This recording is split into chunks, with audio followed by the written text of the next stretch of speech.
मुस्लिम लोग ही अपने धर्म की पोल खोलते हैं।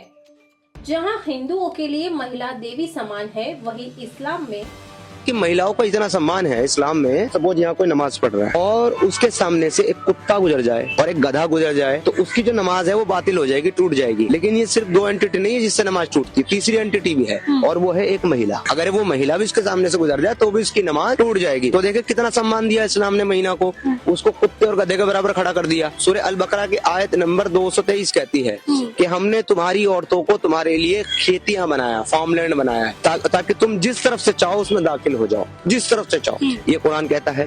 इसके अलावा कुरान ये कहता है कि औरतों की जो गवाही है, महिलाओं की जो गवाही, विटनेस जो है वो मर्दों के मुकाबले आधी है। क्यों? क्योंकि इनकी अकल आधी है। मुस्लिम महिलाएं अपने अधिकारों के लिए क्यों नहीं लड़ती? मुस्लिम लोग ही अपने धर्म की पोल खोलते हैं।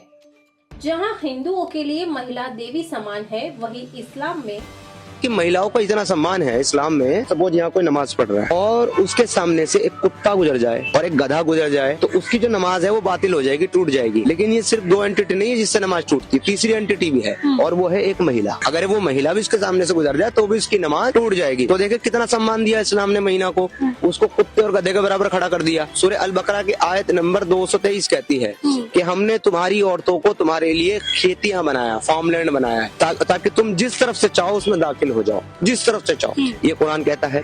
इसके अलावा कुरान ये कहता है कि औरतों की जो गवाही है, महिलाओं की जो गवाही, विटनेस जो है वो मर्दों के मुकाबले आधी है। क्यों? क्योंकि इनकी अकल आधी है। मुस्लिम महिलाएं अपने अधिकारों के लिए क्यों नहीं लड़ती?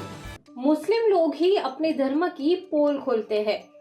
जहां हिंदुओं के लिए महिला देवी समान है, वहीं इस्लाम में कि महिलाओं का इतना सम्मान है इस्लाम में। सपोज यहाँ कोई नमाज पढ़ रहा है और उसके सामने से एक कुत्ता गुजर जाए और एक गधा गुजर जाए तो उसकी जो नमाज है वो बातिल हो जाएगी, टूट जाएगी। लेकिन ये सिर्फ दो एंटिटी नहीं है जिससे नमाज टूटती है, तीसरी एंटिटी भी है और वो है एक महिला। अगर वो महिला भी इसके सामने से गुजर जाए तो भी उसकी नमाज टूट जाएगी। तो देखे कितना सम्मान दिया इस्लाम ने महिला को, उसको कुत्ते और गधे के बराबर खड़ा कर दिया। सूरह अल बकरा की आयत नंबर 223 कहती है कि हमने तुम्हारी औरतों को तुम्हारे लिए खेतियां बनाया, फार्मलैंड बनाया ताकि तुम जिस तरफ से चाहो उसमें दाखिल हो जाओ, जिस तरफ से चाहो। ये कुरान कहता है।